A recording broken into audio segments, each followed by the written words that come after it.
So hello everyone, welcome to the Knowledge Hub. Knowledge Hub আনএটি ভিডিঅ'ত আপোনালোক সকলোকে মই স্বাগতম জনাইছোঁ। আজি আকৌ আপোনালোকৰ কাৰণে আনএটি মই জব আপডেট লৈ আহিছোঁ। গতিকে ইয়াত কোনে কোনে এপ্লাই কৰিব পাৰিব, এলিজিবিলিটি ক্ৰাইটেৰিয়া কি হ'ব, এজ ৱাইজ কেনেকুৱা আপোনালোকৰ ইলেকশ্যন দি আছে, সকলোখিনি সবিশেষ আমি এই ভিডিঅ'ত ডিছকাছ কৰিম। চ' যদি ভিডিঅ'টো ভাল পায় আমাৰ চেনেল লাইক শ্বেয়াৰ ছাবস্ক্ৰাইব কৰি দিব আৰু লগতে মোৰ হোৱাটছআপ চেনেলটো ফ'ল' কৰি ল'ব। এনেকুৱা ধৰণৰ আপডেটখিনি আকৌ আপোনালোকে আগতীয়াকৈ পাবৰ কাৰণে। চ' হওক দেৰি নকৰি আজি আমি আমাৰ এই ভিডিঅ'টো আৰম্ভ কৰোঁ। চ' মই অলৰেডি কৈছোঁ যে ভেকেঞ্চিটো আহিছে ৰাজীৱ গান্ধী ইউনিভাৰ্চিটিৰ ফালৰ পৰা, য'ত থাকিব আপোনালোকৰ 10টা ফেকাল্টি ভেকেঞ্চি। গতিকে এই ফেকাল্টি ভেকেঞ্চিখিনি কাৰ আৰু কোনটো বিভাগৰ ক্ষেত্ৰত মুকলি কৰা হৈছে সকলোখিনি মই এতিয়া আপোনালোকক ডিছকাছ কৰি পেলাই এই ৰিজত কৈ দিম। চ' অলৰেডি মই ক'লোঁ যে আপোনালোকৰ অৰ্গেনাইজেশ্যন নেমটো হ'ব RGU means Rajiv Gandhi university, য'ত থাকিব নাম্বাৰ অফ পষ্ট 10টা আৰু মিনিমাম এডুকেশ্যন কোৱালিফিকেশ্যন কৰিছে as per UGC regulation. UGC regulation মানে ইয়াৰ বিষয়ে আমি পিছত আৰু ভিডিঅ'ত কথা পাতিম। মানে শ্বৰ্টকাট আপোনাক কৈ দিওঁ 2018-19ত এই ভেকেঞ্চিকেইটা আকৌ ওলাইছিলে। চ' 21তো ওলাইছিলে। চ' তাত যি ধৰণৰ আপোনাক কোৱালিফিকেশ্যন দিছে, ক্ৰাইটেৰিয়া দিছে, সকলোখিনি মই ডিছকাছ কৰি দিম। এপ্লাই মোডটো আপোনালোকৰ অনলাইন হ'ব, অফলাইনৰ কোনো সুবিধা নাই। চাওক এতিয়া প্ৰথমতে আমি ডিপাৰ্টমেণ্ট ৱাইজ ভেকেঞ্চিখিনি এবাৰ কথা পাতোঁ। চাওক এডুকেশ্যনৰ ক্ষেত্ৰত আপোনালোকৰ দিছে 3টা পোষ্ট, এগ্ৰিকালচাৰ এক্সটেনশ্যনৰ কাৰণে 2টা, এগ্ৰিকালচাৰেল ইকনমিক্সৰ কাৰণে 1টা, মিউজিক এণ্ড ফাইন আৰ্টছৰ কাৰণে আপোনালোকৰ 2টা আৰু ইকনমিক্সৰ কাৰণে আপোনালোকৰ 2টা পোষ্ট দিয়া হৈছে।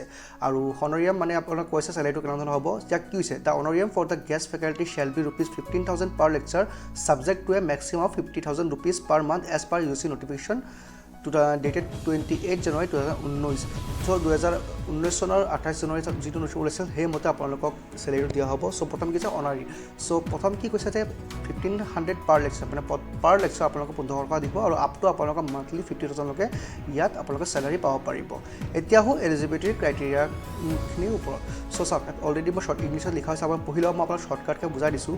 ইহঁতে কৈছে যে আপোনালোকৰ 2019 বা 2018 আৰু 2021 মতে ইয়াত যেনেকুৱা ধৰণৰ ইহঁতে ৰিকুৱাৰমেণ্ট কৰিছিলে সেইমতে এই ওপৰত দিয়া পষ্টকেইটা যেনেকৈ এগ্ৰিকালচাৰেল ইকনমিক্স, আপোনালোকৰ ফাইন আৰ্টছ বা আপোনাৰ গোটেইখিনিৰ কাৰণে বেছিক এটা ন্যূনতম আপোনালোকৰ এলিজিবিলিটি ৰাখিছে সিহঁতে যে মাষ্টাৰ ডিগ্ৰী, নেট স্লেট বা PhD থকাটো দৰকাৰী। লগতে আপোনালোকৰ মই এতিয়া আপোনালোক কেটেগৰী ৱাইজখিনি কৰিছোঁ। চাওক এডুকেশ্যন য'ত 3টা পোষ্ট দি আছে তাৰ কাৰণে আপোনালোকে MA লাগিব নহয়, MA ইন এডুকেশ্যন থকাটো দৰকাৰী, তাৰ লগতে নেট স্লেট বা PhD ইন এডুকেশ্যন। এইখিনি আপোনালোকৰ এলিজিবিলিটি ৰখা হৈছে এডুকেশ্যন কোৱালিফিকেশ্যন। ছেকেণ্ড এগ্ৰিকালচাৰেল এক্সটেনশ্যনৰ পৰা কথা যদি পাতোঁ, তাতো আপোনালোকে মাষ্টাৰ ইন এগ্ৰিকালচাৰেল এক্সটেনশ্যন হ'ব লাগিব। দেন আপোনালোকৰ নেট স্লেট বা PhD আৰু বাকীখিনি ক্ষেত্ৰত যেনে মিউজিক ইন ফাইন আৰ্টছ তাতো আপোনালোকৰ ছেম ৰাখিব লাগিব, মাষ্টাৰ্ছ হ'ব লাগিব। লগতে আপোনালোকৰ নেট স্লেট ক্লিয়াৰ কৰা হ'ব লাগিব। ইকনমিক্সতো আপোনালোকৰ ছেম দিছে মাষ্টাৰ্ছ আৰু নেট স্লেট। গতিকে এইখিনি হৈছে আপোনালোকৰ এডুকেশ্যন কোৱালিফিকেশ্যন ডিপাৰ্টমেণ্ট ৱাইজ ভেকেঞ্চিখিনিৰ ওপৰত। তাৰপিছত আমি আহোঁ এপ্লিকেশ্যন ফিজৰ ওপৰত। এই জবটোৰ কাৰণে যিকেইটা আপোনালোকৰ ফিজ থাকিব সেইকেইটা টোটেলি আপোনাৰ নন ৰিফাণ্ডেবল হ'ব, আপোনাৰ ইয়াত ঘূৰাই নাপায়। চ' জেনেৰেল OBC আৰু EWSৰ কাৰণে 500 টকা ৰখা হৈছে, ST SC কাৰণে আপোনাৰ 250 আৰু PWBD মানে পাৰ্চন উইথ বেঞ্চমাৰ্ক ডিজেবিলিটিৰ কাৰণে ইয়াত কোনো ধৰণৰ ফিজ আপোনালোকৰ ৰখা হোৱা নাই, এক্সামটেড কৰা হৈছে। এতিয়া আহোঁ ইয়াত আপোনালোকে হাউ টু এপ্লাই, কেনেকৈ এপ্লাই কৰিব। প্ৰথমতে আপোনালোকে RGU মানে ৰাজীৱ গান্ধী ইউনিভাৰ্চিটি অফিচিয়েল পৰ্টেলত যাব লাগিব।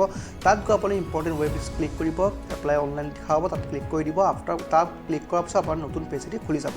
তাৰপিছত আপোনাৰ নিজৰ পাৰ্চনেল এডুকেশ্যন ডিটেইলছখিনি দি পেলাই ডকুমেণ্টখিনি আপলোড কৰি ফটো আৰু চিগনেচাৰ দি আপলোড কৰি দিব। তাৰপাছত আপোনালোকৰ এপ্লিকেশ্যন ফিজটো দি পেলাই ছাবমিট বাটনত ক্লিক কৰাৰ লগে লগে আপোনাৰ ফাইনেল ড্ৰাফ্ট কপিটো ওলাই আহিব। তেতিয়া আপোনালোকে সেইটো প্ৰিণ্ট আউট কৰি সাঁচি থৈ দিব। ইন ফিউচাৰ আপোনালোকক খুবেই দৰকাৰ পৰিব। আৰু ইম্পৰ্টেণ্ট ডেটছ হ'ব যে মই কথা পাতোঁ 4 তাৰিখ 12 2025 মানে 4 ডিচেম্বৰৰ পৰা ইয়াৰ আৰম্ভ হৈছে এপ্লিকেশ্যন। আৰু এণ্ডিং ডেট দিছে মানে এপ্লিকেশ্যন লাষ্ট ডেট দিয়া হৈছে 17 ডিচেম্বৰ 2025। এতিয়া আহোঁ মই ইম্পৰ্টেণ্ট লিংকছখিনিৰ ওপৰত। ইয়াৰ আপোনাৰ কমপ্লিট আপোনালোকৰ ডকুমেণ্টটো PDF-খিনি official website apply how to apply সকলোখিনি মই মোৰ ডেছক্ৰিপশ্যন বক্সত দি দিম। তাতো আপোনালোকে গৈ পেলাই 1 by 1কৈ এবাৰ চেক আউট কৰিব পাৰিব। লগতে মই কৈছোঁ মোৰ হোৱাটছআপ চেনেলটো আপোনালোকে ফ'ল' কৰি ৰাখক, খুবেই ইম্পৰ্টেণ্ট। কিয়? কাৰণ মই তাত এনেকুৱা ধৰণৰ আপডেটখিনি আগতীয়াকৈ দি থাকোঁ। আৰু যদি আপোনালোকে এপ্লাই কৰোঁতে কিবা অসুবিধা পায় আপোনালোকে মোক কমেণ্ট যোগে মোক জনাব। মই নিশ্চয় আপোনালোকক এজ চুন এজ পচিবল চেষ্টা কৰিম ৰিপ্লাই কৰিবৰ কাৰণে আৰু হেল্প কৰি দিম। চ' এইখিনি আছিল আজিৰ ভিডিঅ'টো। যদি ভিডিঅ'টো ভাল পাইছে আমাৰ চেনেল লাইক শ্বেয়াৰ ছাবস্ক্ৰাইব কৰিব, লগতে মোৰ হোৱাটছআপটো ফ'ল' কৰি ৰাখিব।